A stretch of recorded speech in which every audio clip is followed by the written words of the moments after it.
来看立法院的经济委员会最近要个审查矿业法咯。地球公民基金会今仔是指出讲，目前全台湾139个矿业权，有7成拢位伫原住民族的土地顶头。望讲刑法会降压石啊，刑互山拿，嘛废掉采矿权霸王条款，嘛应该纳入环境风险的把关机制，佮有关矿的计划，嘛希望讲会当拼伫这个会期三读通过。矿业修法我在乎，众志成城拼三读。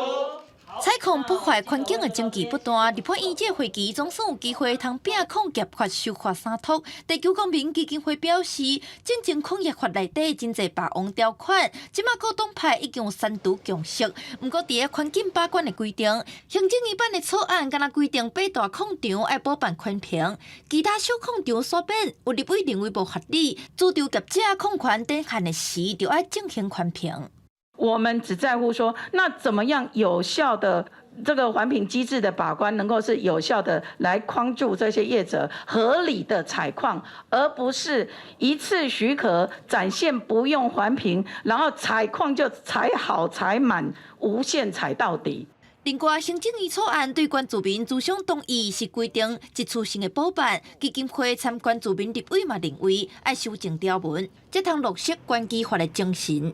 第一个，咨商同意，它不是同意一次就要永远同意的，它应该有一个一定的期限。好，那第二个就是业者要揭露多少资讯给这个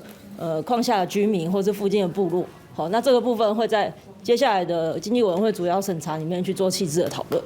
民间团体自2013年提头修改矿业法保护山拿，经过真侪波折，今年5月份，行政院版草案总算完成，搁再送入立法院启动修法。民间团体希望这个会期通过三读，嘛强调修法毋是要甲业者对抗，是希望重视环保甲居民的权益。记者点担保罗台北采访报道。